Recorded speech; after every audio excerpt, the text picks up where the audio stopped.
오늘 말씀 이사야서 58장 5절과 6절 말씀, 오늘의 본문 말씀입니다. 이사야서 58장 5절과 6절입니다. 내가 택한 것이 그러한 금식이겠느냐? 그것이 사람이 자기 혼을 괴롭게 하는 날이겠느냐? 이것이 자기 머리를 갈대처럼 숙이고 자기 밑에다 베옷과 재를 펴는 것이겠느냐? 너는 이것을 금식이라고 부르며 주께 받아들여질 만한 날이라 하겠느냐? 내가 택한 금식은 이것이 아니겠느냐?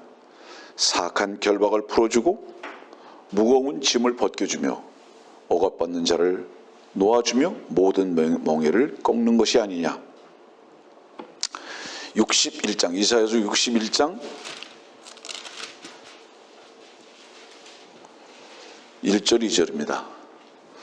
주 하나님의 영이 내게 임하셨으니 이는 주께서 내게 기름을 부으사 온유한 자에게 기쁜 소식들을 전파하게 하셨으며 그가 나를 보내셔 마음이 상한 사람들을 싸매고 포로된 자에게 자유를 갇힌 자에게 감옥의 열림을 선포하며 주의 기뻐 받으시는 해를 선포하고 우리 하나님의 복수의 날을 선포하며 모든 슬픈 자를 위로하고.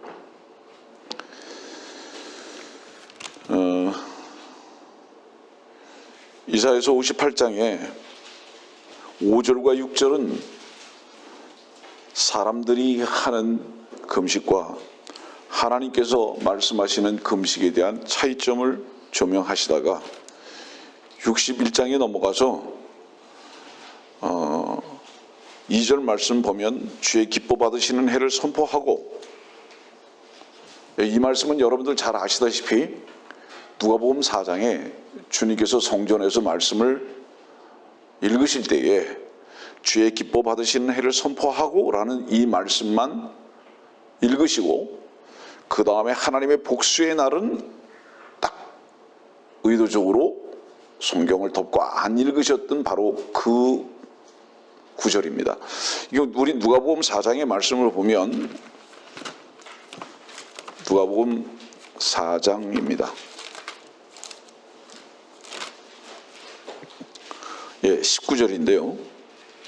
주의 기뻐 받으시는 해를 전파하게 하심이라고 하시고, 지금 우리가 읽었던 이사야서 61장 2절입니다.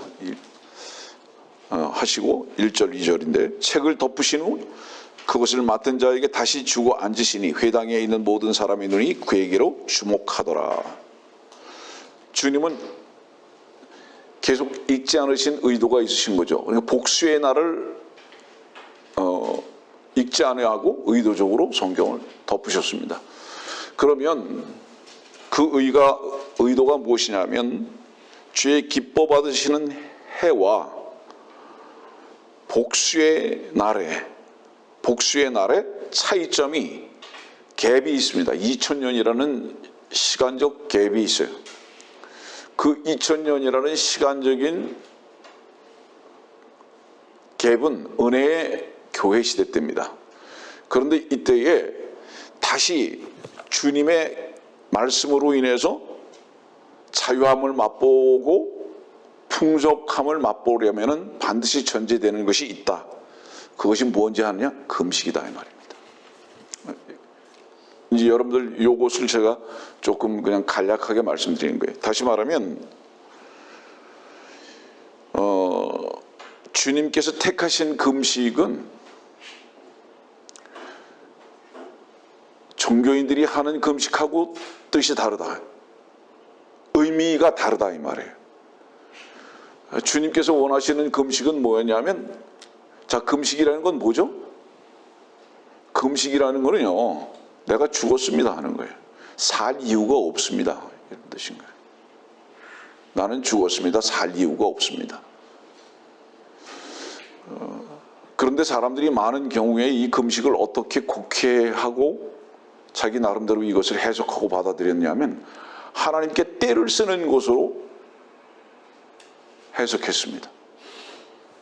근데 금식은 때를 쓰는 것이 아니라 오히려 그 때를 쓰는 자기 중심적이고 자기 기쁨을 향해서 나가는 그 추구를 갈대와 같이 머리를 숙이고, 오늘의 이 말씀 보니까 갈대처럼 머리를 갈대처럼 숙이고 베옷과 재를 펴는 것이다.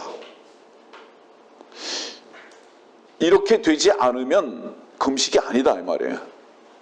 그러니까 나는 죽었습니다. 배옷을 입는 거죠. 죄를 펴는 게 뭐죠? 이제 나는 불에 태워져야 할 존재입니다. 근데 그렇게 안 하는 거예요. 형식만 있다 이 말입니다. 형식만 있고 이들이 찾는 금식의 이유는 뭐냐면 3절 말씀 보세요. 너희 금식하는 날에 너희는 기쁨을 찾으며 모든 너희의 일꾼들을 억압하는도다. 보라 너희가 투쟁과 논쟁을 위하여 금식하며 사악한 주먹으로 치니. 이게 무슨 얘기냐 하면 하나님께서 원하셨던 금식은 오히려 너희가 머리를 숙이고 베옷을 입고 죄를 뒤집어 쓰게 하는 것이 하나님께서 원하셨던 금식인데, 너희들이 생각하는 금식은 너희 기쁨을 위해서, 너희의 싸움을 위해서, 다시 말하면 너희의 욕심과 세상적인 어떤 추구를 목적으로 하고 때를 쓰는 것을 금식으로 여겼다 이 말입니다. 네. 이 부분에 대한 책망을 하시면서 하나님께서 내가 택한 금식이 무엇인지 아느냐라고 말씀하시는 겁니다. 6절에. 그리고 이제 이 금식이 이사야서 61장으로 가면 2절입니다. 주의 기뻐 받으시는 해를 선포하고, 주님의 초림입니다. 근데 하나님의 복수의 날을 선포하며, 이건 뭐죠? 주님의 초림을 받아들이지 않은 거예요. 네. 많은 사람들이 안 받아들였죠. 이건 단순히 유대인만 말하는 게 아니에요. 주님께서 초림으로 오신 이유는 유대인의 위치에서 볼 때는 메시아로 오셨고요, 이방인의 위치에서 볼 때는 구세주로 오셨습니다. 근데 이 메시아도 구세주도 받아들이지 않은 거예요. 그러니까 메시아도 구세주도 받아들이지 않으니까 복수의 날을 선포했다. 이건 뭐를 얘기하냐면 주님께서 재림의 주로 오셨을 땐 복수로 오시는 겁니다. 그래서 여러분들에게 몇 번 얘기한 적이 있지만 아침에 해가 뜨는 것은 주님이 재림을 말하는 것입니다. 태양의 주님, 주님께서 재림으로 다시 오실 것을, 말라기 4장에 있는 말씀대로. 그런데 저녁에 해가 지는 것은 주님의 십자가의 죽으심을 의미하는 겁니다. 보통 우리가 생각할 때는 하루의 시작을 해가 뜨는 것으로 시작하지만 성경에서의 시작점은 저녁이 되면 아침이 되니 이유죠. 그 이유가 뭐냐면 주님의 죽으심으로 시작되는 것입니다. 초림으로 시작되는 겁니다. 그리고 다시 아침에 해가 뜨는 것으로 새로운 날이 시작되는 것을 말씀하시는 겁니다. 그래서 저녁이 되며 아침이 되니 이렇게 말씀하시는 거거든요. 그 요 사이에 주님이 초림의 주로 오셨는데도 이 초림의 주로 오시는 것을 받아들이지 않는 거예요. 메시아와 구세주를. 그러다 보니까 받아들이지 않는 자들에게 복수의 날의 선포를 말씀하시는 겁니다. 이게 누가복음 4장에는 이 부분은 뒤로 넘기신 거예요. 덮어놓으신 겁니다. 자, 금식은 무엇이냐? 금식은 우리의 요구를 가지고 하나님께 때를 쓰는 것이 아니라 오히려 우리는 마땅히 죽어야 할 존재입니다라는 것에 대한 하나님 앞에서의 고백이다. 이것이 금식이다. 우리 요나서를 한번 볼까요? 요나서 말씀 보면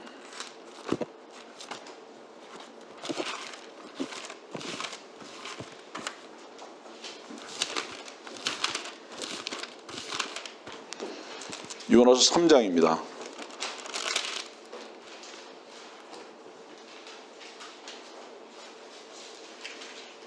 5절부터 그리하여 니느웨 백성이 하나님을 믿고 금식을 선포하며 굵은 베옷을 입었으니 그들 중에 가장 큰 자로부터 가장 작은 자에 이르기까지라.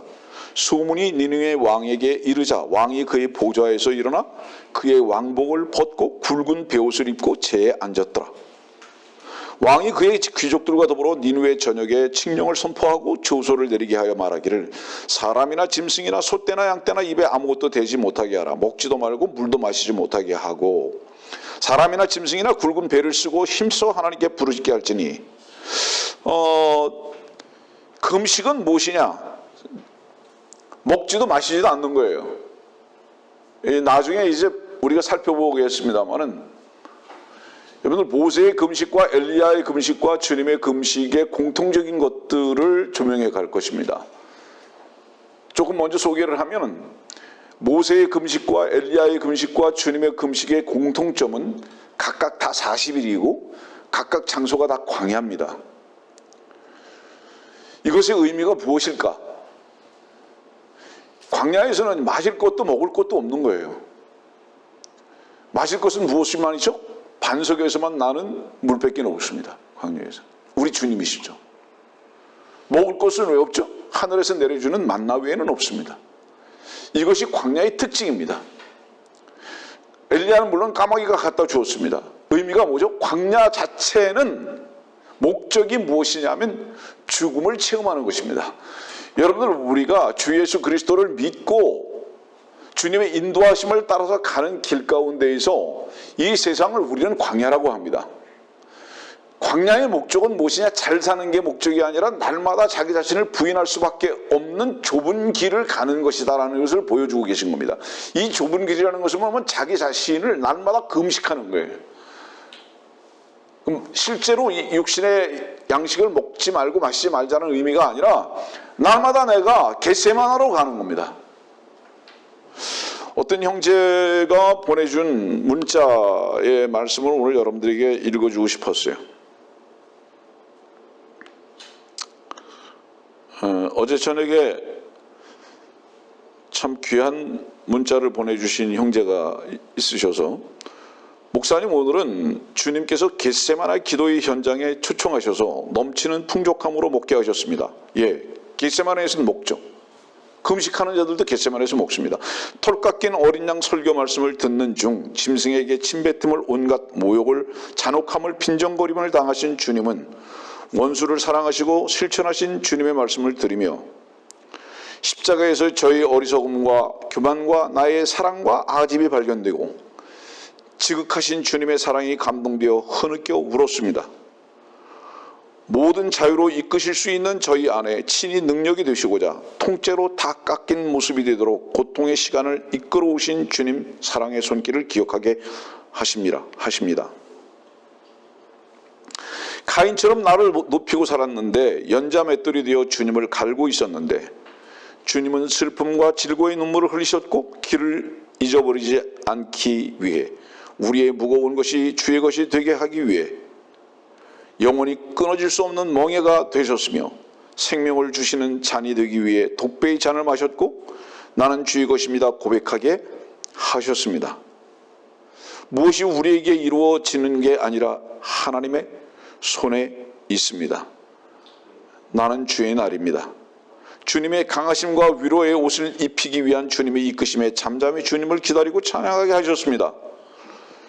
우리 안에 능력이 행하심이 되시는 주님을 나타내는 우리가 되기를 기도하며, 오늘도 생명의 실제, 진리의 실제인 십자가를 지나가게 하시고 하나님의 지극하신 사랑을 샌프란시스코 지체들을 사모하는 목사님 마음에서 만날 수 있어서 무척 감사했습니다. 주옥 같은 말씀들을 베풀어 주셔서 감사드립니다. 평안한 밤 되십시오. 내일 또 말씀을 기다리며.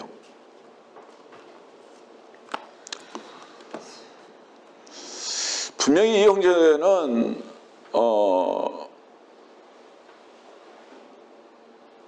넘치는 말씀으로 인한 감사와 기쁨과 만족이 있습니다.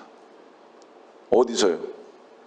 이 형제의 고백과 같이 자신이 겟세마네에 있기 때문에, 그래서 주님의 손에 옮겨진 것을 고백하는 것입니다.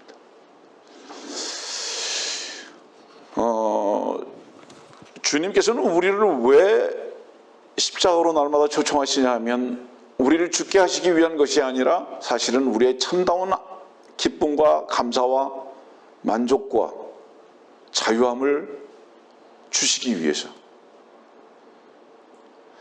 근데 우리는 들 사람이 되기를 원합니다. 여러분들, 들에 있다는 것은 무엇을 얘기하는지 아세요? 그건 다른 표현으로요, 도성에 있다는 것입니다. 화려함과 육신적으로 기름짐과 육신적인 기쁨 외에는 찾기를 원하지 않는 거예요. 이게 도성입니다. 이것이 들이거든요. 들에 있는 것은 자기 마음대로 살기를 원하는 거예요. 그 미국의 이쪽 서부 지역에요. 캘리포니아, 애리조나, 네바다, 유타 이쪽 지역에 야생마, 머스탕이라고 그러죠. 야생마가 약 800만 마리가 있어요. 길들여지지 않은 거죠. 그렇게 많은 야생마가 있는데 주님께서도 길들여지지 아니하는 나귀를 타셨습니다. 길들여지지 않았다는 것은 뭐를 의미하죠? 주인을 따르지 않는 거예요. 자기 마음대로 사는 겁니다. 와일드라는 것은, 들이라는 것은 자기 마음대로 사는 거예요. 여러분들 주의 문에 통과한 사람은요, 주의 문을 통과한 사람은 와일드가 끝난 사람이에요. 그럼 장막 안에 사는 겁니다. 그거는. 지난주에 그 말씀을 잠깐 여러분들에게 전했는데, 여러분들 자신이 생각해 보세요. 내 좋은 대로, 내 생각대로, 내 길과 내 마음대로 결정하고 사는 사람은 구원을 받았어도 지금 현재 또 문 밖으로 자꾸 나가 있는 겁니다. 담 넘어가 있는 거예요. 그 사람은. 그럼 와일드한 사람입니다. 그 사람은. 들에 사는 사람이에요. 야곱은 장막 안에 거해 있잖아요. 여러분들. 문 안에 있었죠. 양은 양이라고 할지라도 우리 안에 있을 때의 양인 거예요. 양이 우리를 밖으로 나가면 그건 양이 아니에요. 와일드예요. 와일드. 그 주님이 기르시는 양.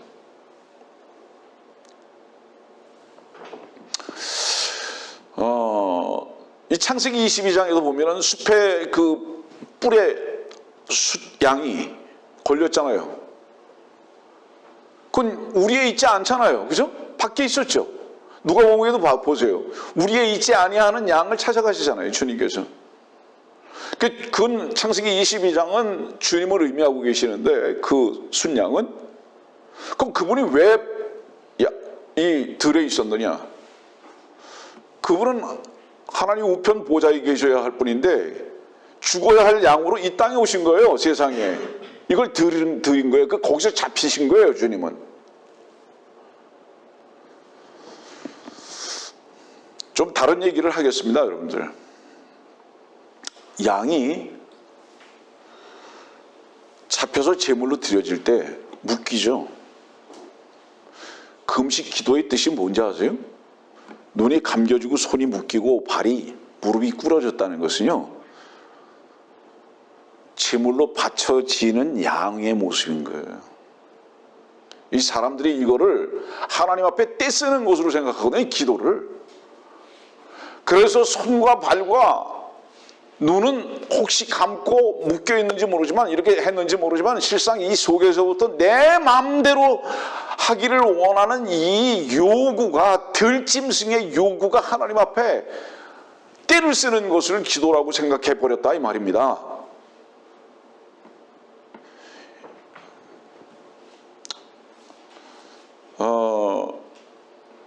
이스라엘 백성들 금식했어요. 여러분들이 알다시피 신약성경에도 보면은 우리는 저들과 같지 않다고 말합니다. 우리 한번 누가복음 가봅시다. 여러분들. 나는 저들과 같지 않다 그러죠.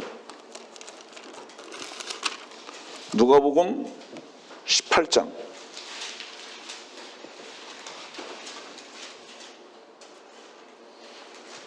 9절입니다.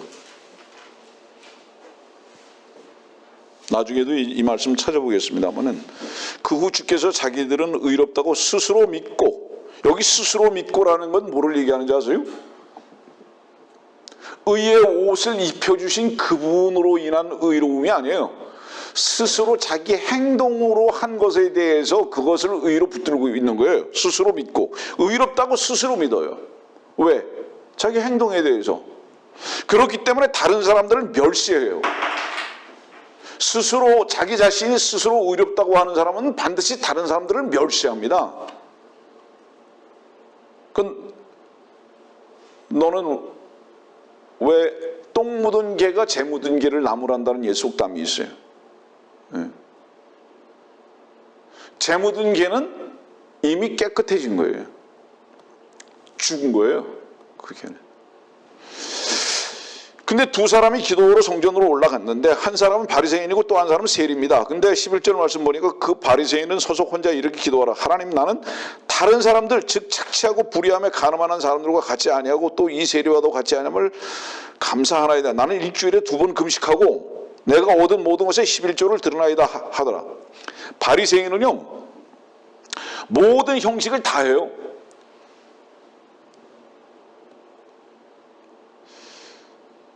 나는 그렇기 때문에 다른 사람하고 다릅니다. 저들과 같지 않음을 나는 감사합니다.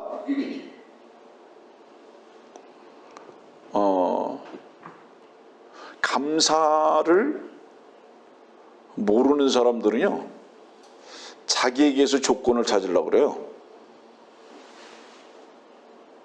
근데 참으로 감사를 아는 사람들은 자기에게서 조건을 찾지 아니하고 그 감사의 이유를 자기가 세리가 된 것을 발견하게 하시고 창녀가 된 것을 발견하게 하신 주님께 둡니다. 그 감사를. 이것이 다른 거예요. 그래서 주님 안에서만 참다운 풍성함과 자유함과 감사함과 기뻐함을 찾는 자들은 자기에게선 근거가 없음을 먼저 발견하는 거예요. 그래서 그 모든 기쁨과 감사와 자유함과 풍성함의 근거를 주님 한 분에게만 두는 거예요. 근데 이 바리새인이라는 것은 항상 다른 사람들과 같이 아니한 것을 감사하는데 자기 조건적이에요. 항상. 내가 이렇게 했기 때문에 감사한다. 내가 저렇게 하지 않았기 때문에 감사합니다. 그래서 나는 이렇게 했는데 금식도 하고 11조도 드렸습니다. 오늘의 말씀의 뜻에 의하면 금식도 11조도 다 무엇을 의미하는 것이죠? 하나님의 것입니다라는 것에 대한 고백입니다. 두 가지가 다. 그렇잖아요. 금식은 뭐예요? 주님, 나는 마땅히 죽어야 할 존재입니다라는 것에 대한 분명한 고백입니다. 하나님 앞에서.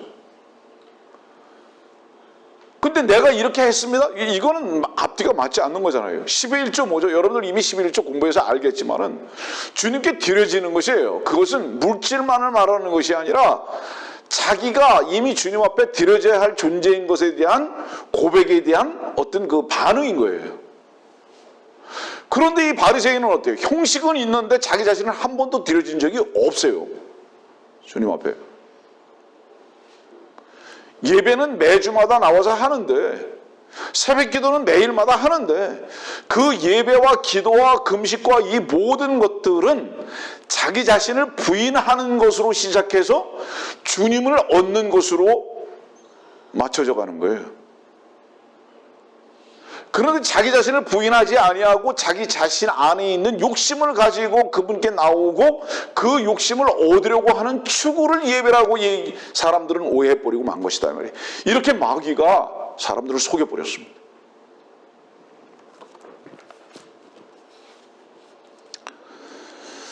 우린 요나서를 봤는데요. 요나에 있는 말씀, 베옷 입고 죄를 뒤집었었어요. 먹지도 마시지도 않았어요. 여러분들 요나서 1장 17절의 말씀 보면 요나가 먼저 물고기 뱃속에 들어가 있습니다. 그럼 물고기 뱃속에 들어갔다는 건 뭘 얘기죠? 그건 이미 죽은 거죠. 죽은 자가 뭘 먹습니까? 그 요나서 2장 같은 경우를 보면 10절의 말씀 보니까 다시 이제 육지에 토해집니다. 여러분들. 저런 말씀을 여러분들이 좀 더 세심하게 듣기를 사실은 원합니다.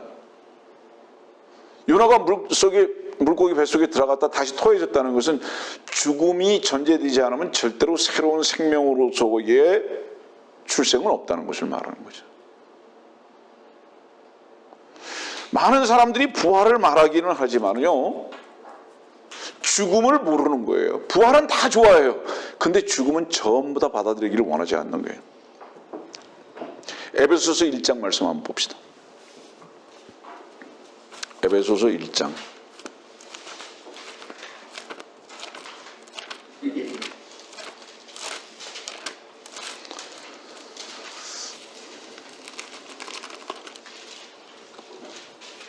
17절, 18절입니다. 우리 주 예수 그리스도의 하나님 영광의 아버지께서 자기를 아는 지식 안에서 지혜와 계시의 영을 너희에게 주시어 너희의 지성의 눈을 밝히셔서 너희로 하여금 그의 부르심인 소망이 무엇이며 성도들 안에 있는 그 유업의 영광의 풍성함이 무엇인지 또 그의 강력한 능력의 역사하심을 따라 믿는 우리에게 하신 그의 능력의 지극히 위대하심이 어떤 것인가를 너희로 알게 하시기를 원하노라. 자,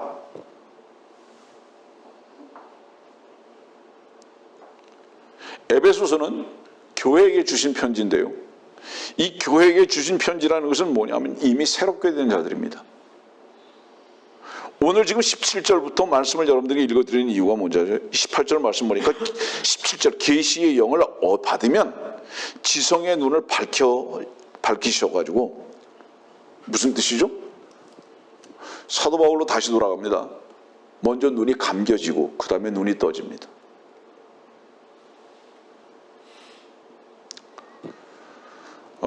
새로움은 전제가 뭔지 아세요? 눈이 감겨지고 떠지는 거예요. 세상에서도요, 사랑을 하게 되면 사랑에 눈 멀었다 그러잖아요. 사랑에 눈 멀었다 그러면 죄송합니다. 곰보가 보조개로 보이는 거죠. 맞죠? 다르게 보이는 겁니다. 여러분들 주님의 새로움에 동참하셨고 주님께서 주시는 빛으로 새로운 것을 보게 하셨다면 한쪽으로는 눈멀고 한쪽으로 다른 것이 보이는 겁니다. 이것이 계시의 영을 받은 자들이고 지성의 눈이 밝아진 자들이에요. 이 소망의 능력이 달라요. 여러분들이 이것을 여러분들 안에서 이 증거를 찾아야 돼요. 삶 속에서 나는 다른 것을 보고 있는가? 이 다른 게 뭐죠? 우리가 주님을 알고 나서 참 빛 가운데 들어가고 나서 놀라운 게 있죠. 죄인으로만 분명히 알았는데 내가 의롭게 된 거예요. 꼭 경험하셨습니까, 여러분들? 나는 악독한 자인 줄 알았는데 하나님의 절대적인 선 속에서 선을 누리고 있는 거예요. 나는 저주받을 자인 줄 알았는데 넘치는 복으로 충만한 거예요. 다른 사람을 보니까 지금 원수인 줄 알았어요. 저주받아야 할 자인 줄 알았어요.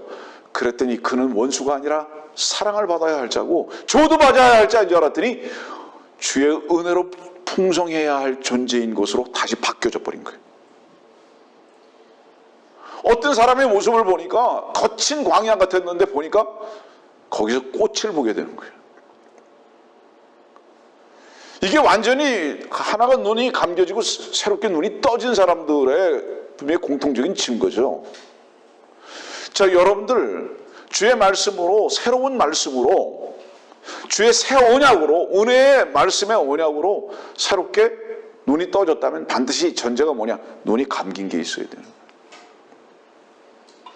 예전에 보는 거하고 똑같은 게 보여요. 예전에 듣던 거하고 똑같은 게 들려요. 이건 뭐죠? 세상적 관점에서 외에는 보이지도 아니하고 들리지도 않아요. 여러분들이요, 하나님께서 우리를 사랑하셨습니까? 이유는 다른 거 없어요. 우리는 그대로 있었어요. 주님의 사랑으로 인해서 눈멀어서 주님의 변호하심이 우리의 모든 죄가 제거된 것에 대해서 하나님은 들으신 거예요. 보신 거고. 다른 눈을 가지고 계셨고 다른 귀를 여신 거죠. 그분은. 여러분들 마음 안에 주님이 분명히 살아계시다면 이 하나님의 눈과 하나님의 귀로 모든 것을 보게 되고 평가하게 되고 감사하게 된다는 것을 성경은 우리들에게 정확하게 말씀하고 계신 거예요. 여러분들이 지성의 눈이 밝아졌고 계시의 영을 분명히 가졌다면 어제와 오늘이 다른 것이고 어제 봤던 사람들과 평가가 오늘 완전히 다르다는 것을 말하는 거예요. 여러분들은 새롭게 됐느냐? 한번 생각해 봐라 이 말이에요.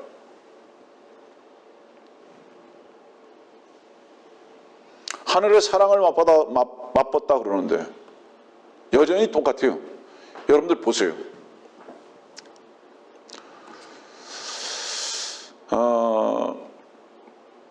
참 놀랄 일이죠. 구정 때요, 시댁 식구들이 11명이 모여가지고 밥 먹기로 했다고 우리 시댁 위치가 여기니까 전화해서 신고해달라고. 우리 지금 5명 이상 모였으니까 지금 내가 거기 가는 중이라고. 여기 신고해서 해달라고. 몇천 건이 올라왔어요.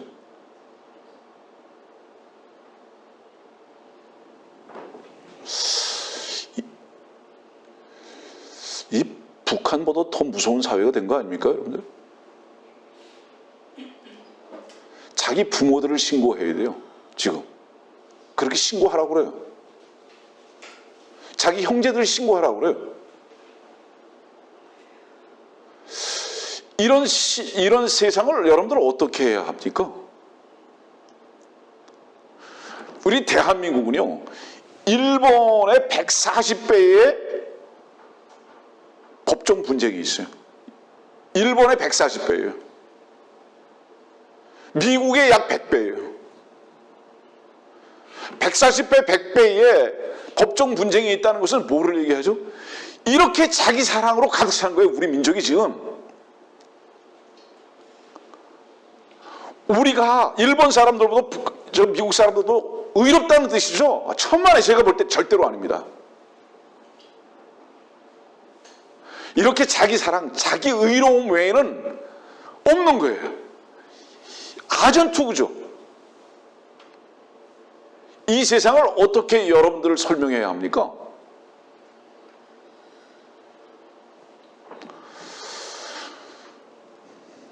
우리는 정말 피를 튀기는 아픔을 가질 수밖에 없죠.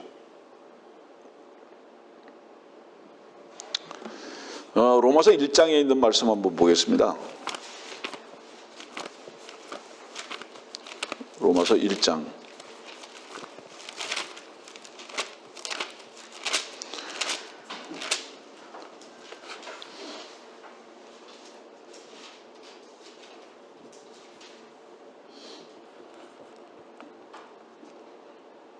(25절입니다) 이는 그들이 하나님의 진리를 거짓말로 받고 피조물을 창조주보다 더 경배하고 섬겼습니다.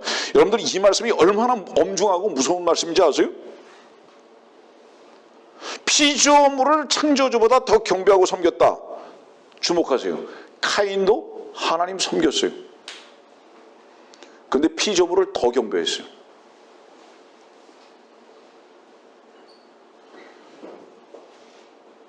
더 경배한다는 건 뭐죠? 비교급이에요. 창조주보다 피조물을 더 경배해요. 하나님을 경배한다고 하는데 더 경배하는 게 있어요. 피조물이에요. 저울에 달았더니 하나님을 경배하는 것과 피조물을 경배하는 것에 저울을 달았더니 피조물이 훨씬 더 무겁더라 이 말이에요. 피조물을 경배하는 것을 훨씬 더 우선적으로 두더라 이 말입니다. 하나님을 경배한다고 하는데, 창조주를 경배한다고 하는데, 말씀을 들으시는 여러분들이나 말씀을 선포하는 저 자신이나 이 문제 때문에 죽어야 할 존재라는 것에 대한 자기 고백이 있어야 한다 이 말입니다. 여러분들,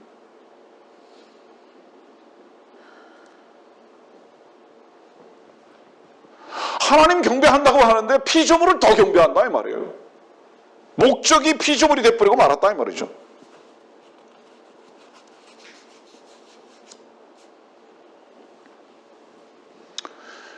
자, 여러분들 마음에서 더 무거운 것이 무엇입니까? 더 먼저인 것이 무엇입니까? 만일에 그것이 피조물이라면 여러분들은 죽지 않았습니다.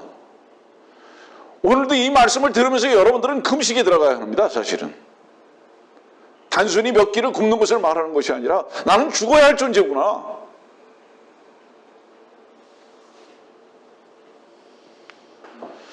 이것은 불의 가운데 진리를 붙드는 것입니다. 여러분들, 로마서 1장에 있는 말씀은 기만이죠. 위선이죠. 여러분들, 우리 안에 주께서 주로 계신다고 하면서 이렇게 했단 말이에요.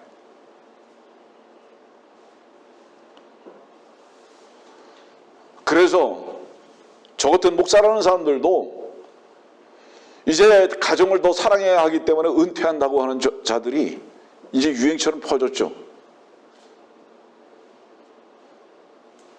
이유가 뭐죠? 목사가 직업이 됐기 때문에.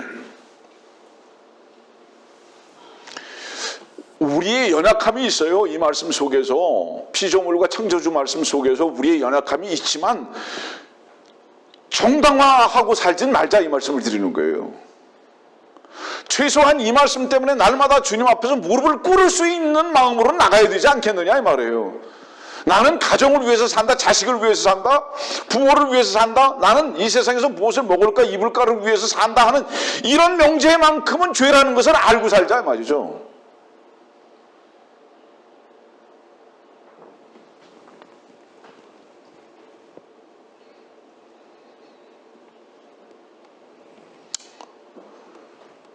이런 모순을 가지고 살면서도 그리스도인이라고 고백하는 모순된 삶.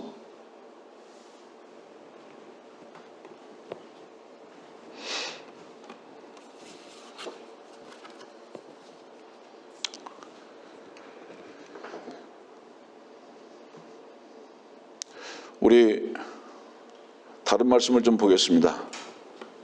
누가복음 18장에 있는 말씀 봅시다. 누가복음 18장, 조금 아까 본 건데요. 다시 찾아봅시다.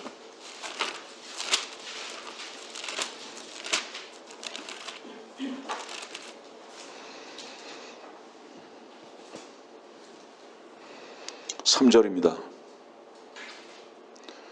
또 그 성읍에는 한 과부가 있었는데 그 여인이 그에게 와서 말하기를 내 원수들에게 나의 원한을 갚아주소서라고 하더라.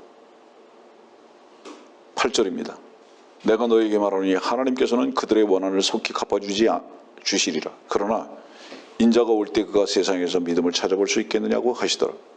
누가복음 18장은 주의 재림 때의 시간을 맞춰서 말씀을 전하고 계신 겁니다. 주님의 재림 때에 한 과부가 있다. 그 인자가 올 때를 말씀하고 계십니다. 교리적으로는 이스라엘입니다. 근데 3절 말씀 보니까 한 과부가 있다고 그러십니다. 한 과부가 있는데 내 원수들에게 나의 원한을 갚아주소서. 이렇게. 이 원수들과 이 원한이 뭐냐? 마가복음 2장을 갑시다. 마가복음 2장.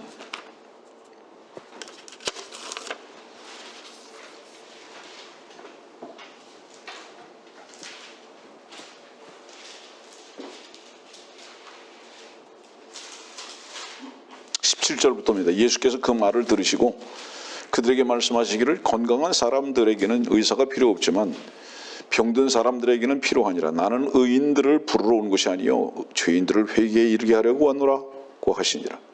요한과 바리새인들의 제자들은 자주 금식하더라. 사람들이 와서 주께 말씀드리기를 요한과 바리새인들의 제자들은 금식하는데 어찌하여 당신의 제자들은 금식하지 아니하나이까? 라고 하니 예수께서 그들에게 말씀하시기를 신혼방의 아이들이 신랑이 그들과 함께 있는 동안 금식할 수 있겠느냐? 그들이 신랑과 함께 있을 동안에는 금식할 수 없느니라. 그러나 신랑을 그들에게서 빼앗길 날들이 오리니 그러면 그 날들에는 그들도 금식하리라. 자, 여러분들 몇 가지를 좀 주목해 봅시다. 17절 말씀 보면 회개에 이르게 하라고 왔노라. 회개라는 것은요, 새로움을 발견하는 겁니다. 아까 에베소서에 있는 말씀 드렸죠. 계시의 영과 지성의 눈이 밝아져서 새로운 것을 보는 거예요. 그래서 새 길을 가는 겁니다. 돌이키기 전에는 자기 생각의 길을 가는 것입니다. 그러다가 회개 곧 돌이키고 난 다음에는 내가 곧 길이오라고 말씀하시는 주의 길을 가게 된 겁니다. 그리고 그 새로운 길을 가게 되는 것은 새로운 소망을 지금 빛 가운데서 보고 있기 때문입니다. 이것이 회개입니다. 근데 요한의 제자들은, 바리새인들과 요한의 제자들은 금식하는데 주의 제자들은 금식하지 않습니다. 금식과 먹는 거에 대한 것은 무엇을 의미하느냐? 두 가지입니다. 때에 대한 부분을 말씀하십니다. 지금 여기서 때에 대한 부분을 말씀하십니다. 또 하나는 뭐냐?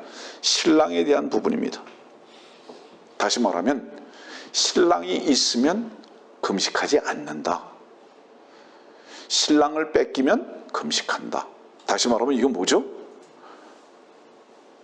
네가 지금 현재 먹고 있느냐? 마시고 있느냐? 너는 분명히 신랑과 함께 있다. 카나의 혼인잔치와 같이 신랑이신 주님과 함께 있는 게 확실하다.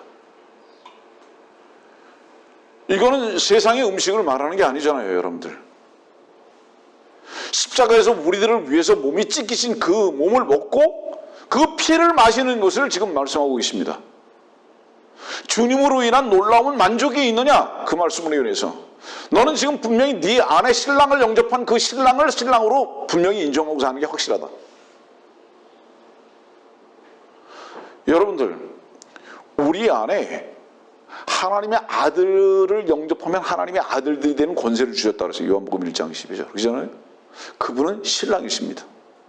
그분을 우리는 주라고 고백하는 거예요.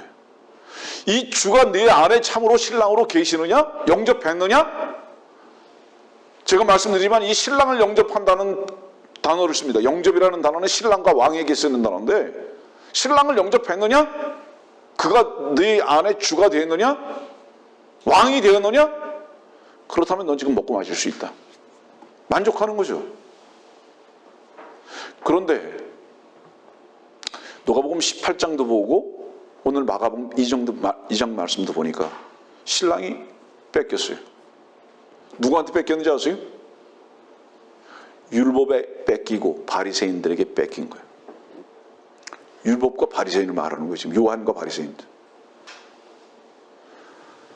다시 말하면 이스라엘이 한 과부인데요. 이스라엘의 한 과부는 자기들 스스로가 의롭다고 주장해버리고 싶은 그 삶을 사는 것이 목표였기 때문에 신랑을 신랑으로 여기지 않았다 이 말이에요. 그것으로 인해 가지고 십자가로 예수를 데려가서 십자가 못 박에 죽여버렸다 이 말입니다. 그 신랑을.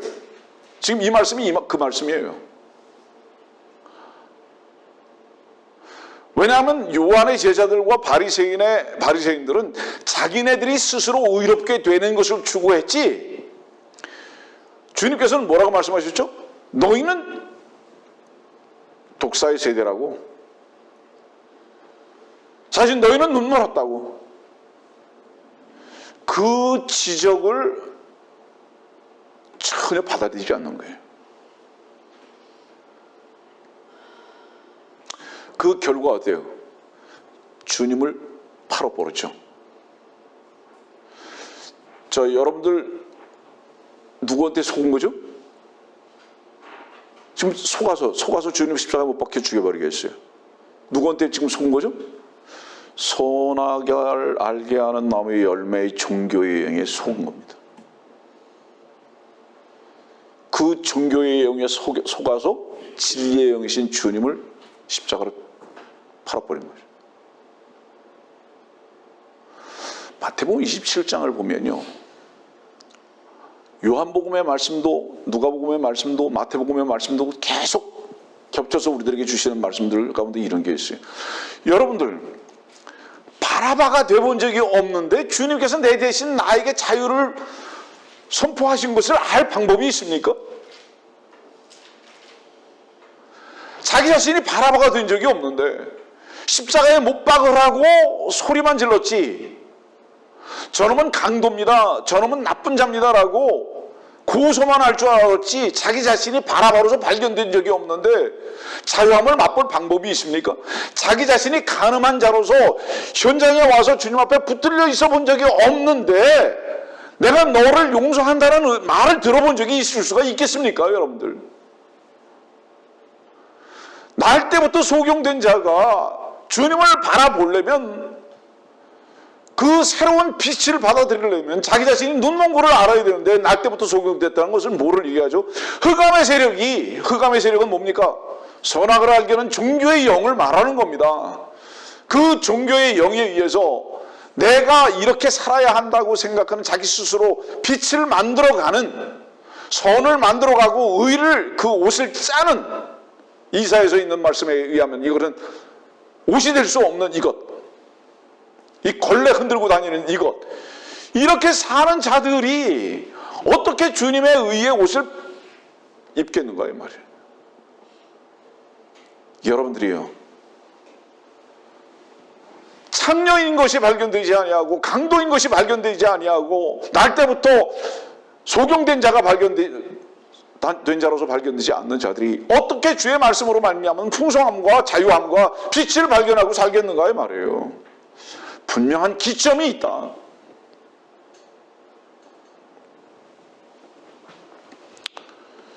이 마가복음 2장에 있는 말씀을 보면 신랑이 있으면 금식하지 않는다.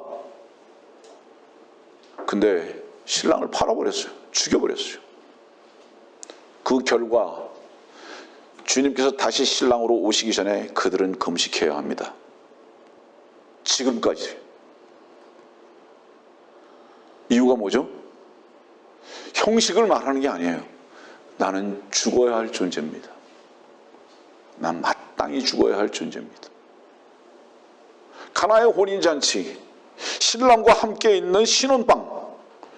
여기 보니까 19절, 20절 계속 뭐죠? 신이라는 게 계속 나와요. 신, 새로운 거, 새로운 거. 결혼식에 가면 아무리 가난한 자들도 새로운 양복 하나씩은 입죠. 새 옷 입죠. 주께서 우리의 의의 옷이 되시는 것이죠. 그러기 전에는 그 신혼방에 갈 수 없죠. 여러분들, 자기 스스로 무엇인가를 하려고 하는 어리석은 자들. 그래서 21절 말씀 보면 새 천조각이 나오고 새 천조각, 새 포도주, 새 가죽 부대, 계속 지금 새 것을 말합니다, 여러분들. 그럼 예전 것은 다 헐어버려야 하는 거예요. 찢어져야 하는 것이고, 그 예전 게 뭡니까? 여러분들, 그 예전 게 뭐예요? 여러분들 스스로 의로워져야 한다는 여러분들의 생각입니다. 여러분들의 마음 안에서 정해놓은 결정입니다. 이게 날 가져가야 돼요. 그래서 여러분들의 흉한 모습이 드러나야 합니다. 자꾸. 그때 비로소 어때요? 새 천조각이신 주 예수 그리스도의 희생의 옷을 입게 되는 거예요.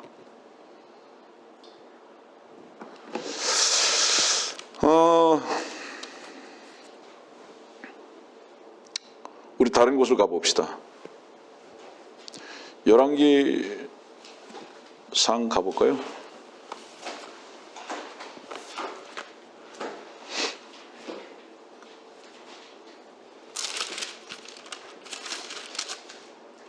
열왕기상 17장 9절 말씀입니다.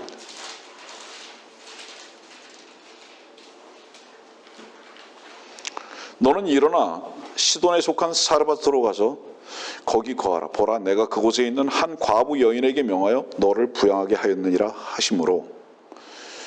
저희 지금 누가복음 18장과 열왕기상 17장에 동일한 단어가 나오는데 그냥 과부라고 그러지 않고 한 과부라고 그럽니다. 분명히 다른 과부들하고는 다른 것입니다. 딱 띄어놨어요. 한 과부가 있습니다. 근데 이 과부는 어떤 과부냐 하면 아들하고 지금 같이 먹고 죽을 한 줌 가루하고 병에 기름이 조금 있어가지고 이거 가지고 빵 해 먹고서 그냥 죽어버리려고 그러는 거예요. 근데 엘리야가 뭐라 그러죠? 그거 나줘 이렇게 얘기하죠. 이 뜻이 뭘까요? 너 죽으려면 빨리 죽어. 너 죽으려면 빨리 죽어. 남겨놓지 마. 빨리 죽어.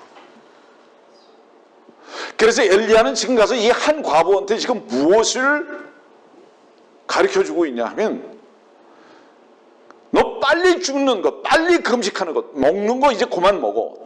빨리 죽고 빨리 금식해야 신랑이 너의 만족이 될 수 있어. 그렇게 되면 그때부터 먹고 마실 수 있을 거야. 이게 뭐죠? 그 한 줌 가루와 기름을 넣어서 빵을 해가지고 엘리야를 주고 자기들은 굶게 돼버리니까 어때요? 이제 풍성해집니다. 모든 것이. 그렇죠? 모든 것이 풍성해져요. 이스라엘이 주 앞에 속죄하는 것을 말하기 있죠, 교리적으로는. 그러나 우리가 주 앞에서 풍성함을 누리지 못하는 이유는 무엇인가에 대한 부분도 영적으로 우리들에게 또한 가르쳐주고 계십니다. 왜 염려가 있고 어려움이 있는지 아느냐? 외적인 조건들 때문이 아니다. 그 외적인 조건에 묶여 있는 살고자 하는 네 자신 때문이다라는 것을 광야에서 주는 우리들에게 가르쳐주고 계신 겁니다. 그래서 오히려 참 종이신 엘리야는 그것조차 내어놓으라고, 반드시 너는 죽어야 한다라고 가르치고 계시다 이 말입니다, 여러분들. 그래서 먼저 죽으니까 신랑 되신 주 예수 그리스도를 만나서 풍성히 먹고 마시는 것이 지금 엘리야에 있는 지금 열왕기상 17장에 있는 이 말씀이라 이 말이죠. 그 뒤로 한번 가보세요. 열왕기상 19장입니다. 열왕기상 19장 8절. 그가 일어나 먹고 마시고 그 음식의 힘으로 40일 밤낮을 가져 하나님의 산 호렙에 이르렀더라. 이 말씀은 출애굽기 3장 1절에 있는 말씀을 지금 똑같은 상황이에요. 하나님의 산 호렙에 이르렀습니다. 40일 밤과 낮밤을 가서 40일 밤낮을 굶은 거예요. 지금 엘리야가 40일 금식한 거예요.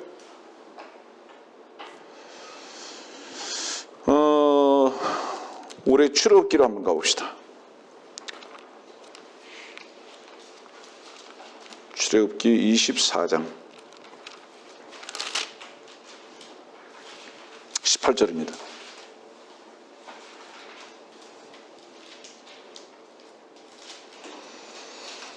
(24장 18절) 모세가 구름 속으로 들어가서 산에 올랐으며 모세가 산에서 40일 낮과 40일 밤을 지내더라. 호렙산입니다. 시내산. 먹을 거 없어요. 마실 것 없어요. 40일 밤낮 금식하는 거죠. 지금 여러분들은 열왕기상 19장을 봤어요. 엘리야의 40일 금식하는 거죠. 그 다음에 이제 마태복음으로 한번 가보세요.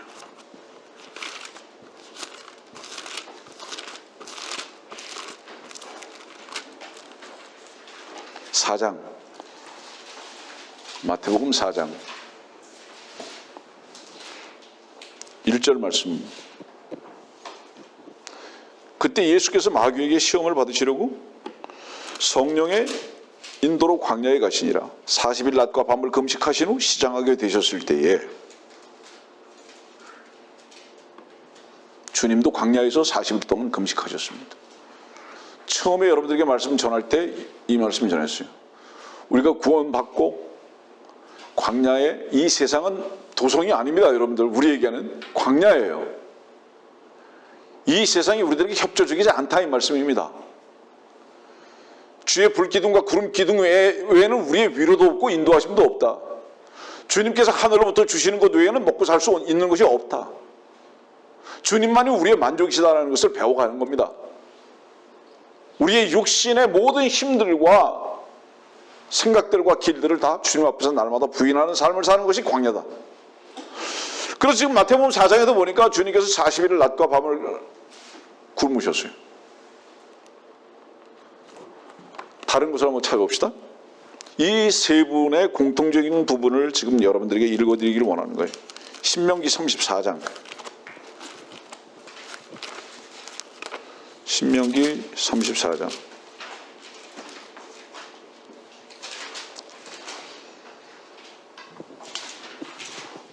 5절과 6절. 그러므로 주의 종 모세가 주의 말씀대로 모압 땅에서 죽으니라. 주께서 그를 벳푸올 맞은편 모압 땅에 있는 골짜기에 장사하셨으니 오늘까지 그의 묘를 아는 자가 아무도 없더라. 죽었는데 묘를 아는 자가 없어요? 지금 모세 얘기하는 겁니다. 40일 금식한 모세 얘기하는 거예요. 유다서로 가봅시다. 유다서 9절입니다. 유다서 9절. 그러나 천사장 미카엘도 모세의 몸에 대하여 마귀와 더불어 다투며 논쟁할 때 감히 그를 모독하는 비난을 하지 아니하고 오직 주께서 너를 책망하시리냐고 말하였느니라. 모세는 죽었는데 이 몸을 묘지를 알지 못하고 이 몸과 다투고 있습니다. 논쟁하고 있습니다. 이 몸을 하나님께서 데리고 올라가십니다. 모세입니다. 40일 금식한 모세. 광야에서 하나님께서 데리고 올라가셨습니다. 이 몸을. 엘리야 봅시다.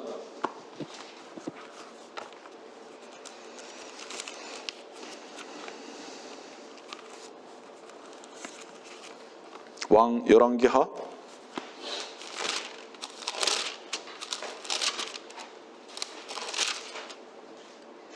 2장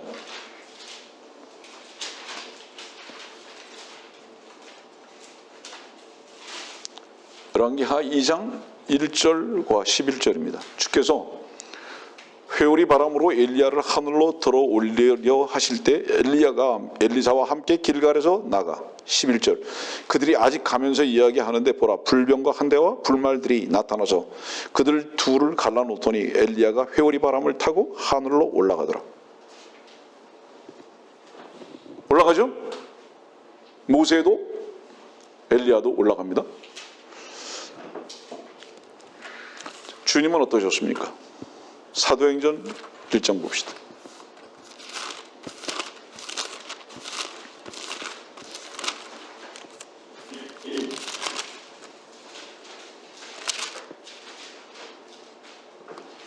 사도행전 1장 10절 11절 주께서 올라가실 때 그들이 하늘을 주시하고 있는데 보라 흰옷을 입은 두 사람이 그들 곁에 서서 말하기를 너희 갈릴리 사람들아 어찌하여 너희는 하늘을 쳐다보고 서 있느냐 너희를 떠나 하늘로 들려 올라가신 바로 이 예수는 너희가 하늘로 가심을 본 그대로 오시리라고 하더라. 주님도 하늘로 올라가셨습니다. 올라가셨어요. 세 분의 공통점은 뭐죠? 광야에서 다 40일 금식하신 분들입니다. 또 공통점은 뭐죠? 하늘로 다 올라가셨습니다. 그래서 마태복음 17장은 이 세 분이 만납니다. 마태복음 17장 보세요.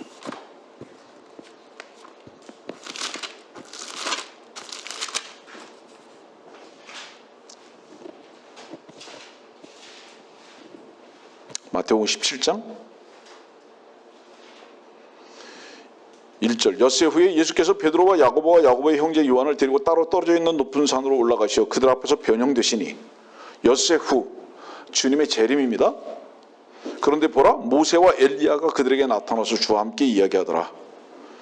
그러자 베드로가 예수께 대답하여 말씀드리기를 주여 우리가 여기 있는 것이 좋사오니 주께서 원하시면 여기에 장막 셋을 짓되 하나는 주를 위해 하나는 모세를 위해 하나는 엘리야를 위해 짓겠나이다. 이 장막은 모세와 엘리야와 주님께서 육신의 몸을 입고 변형산에 오실 것을 말씀하고 계십니다. 성경에서 장막은 몸이죠.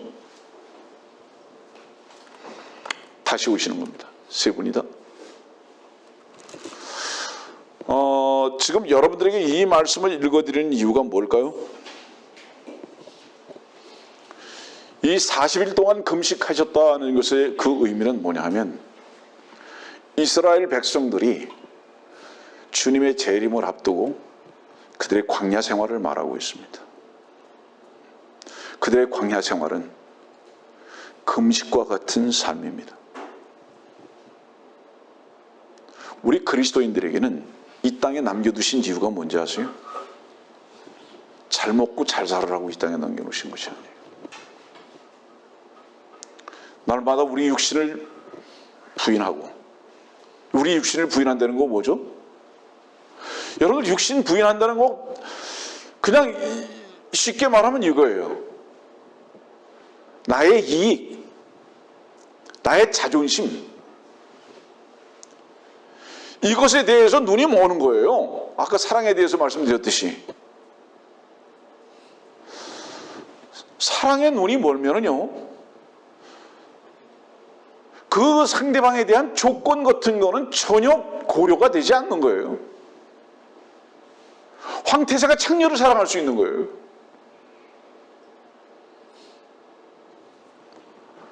사랑의 눈이 멀면은요 여러분들 그 역사에 다니엘 비슷하게 천재가 있죠. 칸트예요. 칸트가 19살 먹은 소녀를 보고 사랑의 눈이 멀어가지고, 자세한 얘기는 안 하겠습니다.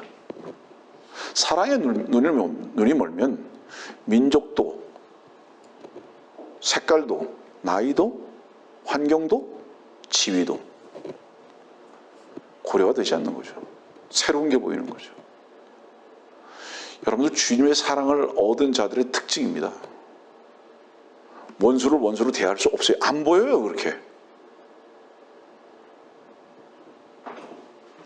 왜냐하면 주님 앞에서 내가 원수로 드러나서 주께서 나에게 사랑을 덧입혀 주신 것을 분명히 믿기 때문에, 누리고 있기 때문에 그 눈이 내 안에 있다 이 말입니다. 다윗이 어떻게 그 눈에 밧세바를 사랑으로 담겠습니까, 여러분들? 밧세바를 어떻게 그 눈에 사랑으로 박혀 있겠어요? 여러분들 캘리포니아 가면은 그랜데일 메모리얼 파크라는 곳이 있는데 거기 가면은 데이빗 상이 있습니다. 이렇게 그 하얀 대리석으로 만들어 놓은 미켈란젤로가 조각해 놓은 조각상. 거기 보면 그 다윗의 눈에 사랑의 하트가 쫙 있어요. 누굴 보고 있는 것이냐? 밧세바를 보고 있는 거예요. 사랑의 눈이 멀면 그렇게 되는 거예요.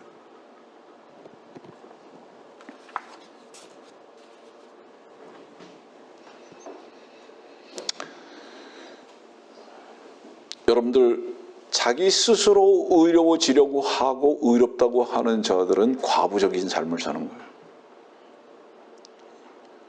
신랑에 있는 자들은 뭐죠? 신랑의 이끌림을 받고 머리를 숙이는 겁니다. 신랑이 나의 모든 공급이에요. 신랑으로만 만족하고 기뻐하는 겁니다. 그런데 우리가 염려할 것이 아닌 것은 우리의 신랑은 능력자로서 모든 만족이십니다. 오해하지 마세요. 여러분들 손에 다이아몬드 큰 거를 껴준다는 그런 의미를 말씀드리는 것이 아닙니다. 여러분들은 혹여 길을 지나가다가 토끼풀에 꽃반지를 끼워준다 할지라도 그거 하나로 인해서 밤새 울을 수 있는 감격적인 그 감격을 주시는 분이라 이 말씀을 드리는 거예요, 여러분들. 그래서 그 꽃반지를 끼고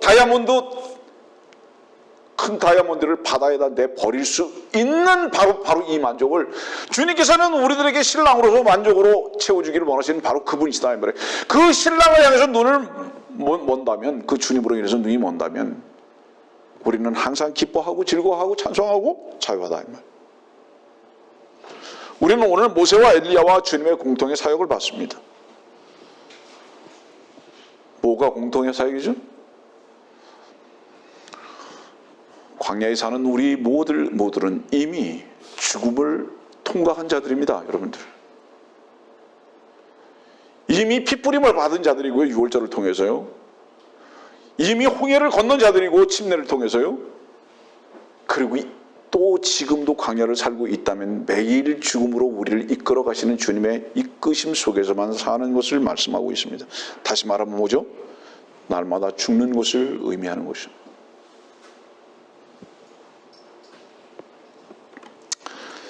우리 에스더에 있는 말씀을 보고 말씀을 정리하겠습니다. 에스더서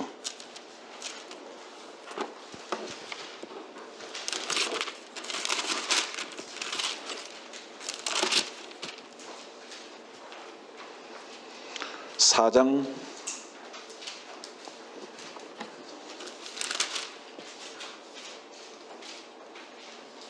1절입니다. 모르드케가 행해진 모든 것을 알자 자기 옷을 찢고 굵은 베옷을 입고 재를 쓰고 성읍 한가운데로 나가 대성통곡하며 왕의 성문 앞까지 갔으나 굵은 베옷을 입고는 아무도 왕의 대문 안으로 들어가지 못하더라. 3절 왕의 명령과 그의 칙령이 도착한 각 지방에서도 유대인 가운데 큰 애국과 금식과 울음과 통곡이 있었으며 많은 사람이 굵은 베옷을 입고 재를 쓰고 누웠더라. 16절입니다. 가서 수산에 있는 유대인을 다 모으소서. 그리고 여러분은 나를 위하여 금식하되 3일 밤낮을 먹지도 말고 마시지도 마소서. 나와 나의 여종들도 마찬가지로 금식하리이다. 그리고 나서 내가 법을 어기고 왕위에 들어가리니 내가 죽으면 죽으리이다 하니라. 금식은 뭐라고요?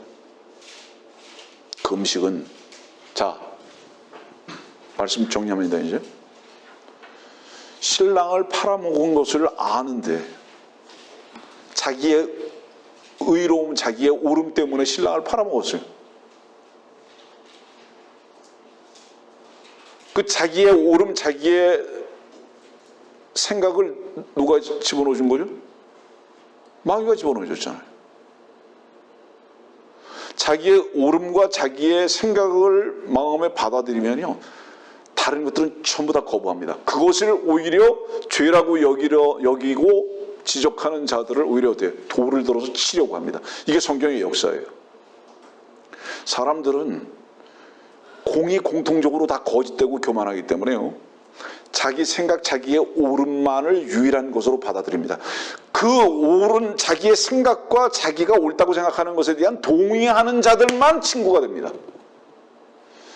그것이 잘못됐다라고 얘기하는 것은 절대로 오히려 돌을 치려고 합니다. 이렇게 사람들은 교만하고 거짓됐는데 다 속는 거예요. 그것 때문에 신랑까지 팔았어요.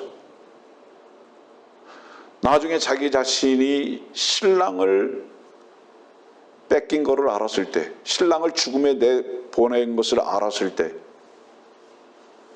지금 마가복음에 있는 말씀과 에스더서에 있는 말씀과 금식을 지금 말하고 있는 겁니다, 여러분들. 그럴 때 죽으면 죽으리이다, 이 뜻이 무슨 뜻이죠? 쉽게 표현합니다. 저는요, 먹을 수도 없고 마실 수도 없어요. 이건 각오를 말하는 게 아니에요, 여러분들. 나는 먹을래야 먹을 수가 없어요. 마실래야 마실 수가 없어요. 사랑하는 남편을 먼저 보냈어요. 그것도 자기가 잘못해가지고. 같이 따라 죽기를 소원하지 않겠습니까, 여러분들? 금식은 성경에서 무엇을 말하는지 아세요? 나의 옳음 때문에, 내가 스스로 의롭게 살고자 하는 바리새적인 삶 때문에 내 신랑을 거부했고 그를 십자가에 매달려 죽도록 팔아버렸습니다. 나는 신랑이 필요합니다. 그리고 나는 죽어야 마땅한 존재입니다. 라는 것에 대해서 주님 앞에 고백하는 겁니다. 그런 자들이 머리를 들 수 있겠습니까? 그런 자들이 자기 즐거움을 위해서 살겠느냐 이 말이에요. 그렇게 살 수 없죠. 근데 이것이 어떻게 됐죠? 하나의 형식화되어 버리고 말았습니다. 계제에. 지금 한국의 교회들이 다니엘의 기도를 많이 자랑합니다. 다니엘의 기도. 다니엘의 기도가 뭔지 아세요? 다니엘의 기도는요, 세상 나라들과 앞으로 이 세상 나라들이 언제 어떻게 끝장날 것인 거에 대해서 다니엘이 금식하면서 알았던 거예요. 아세요?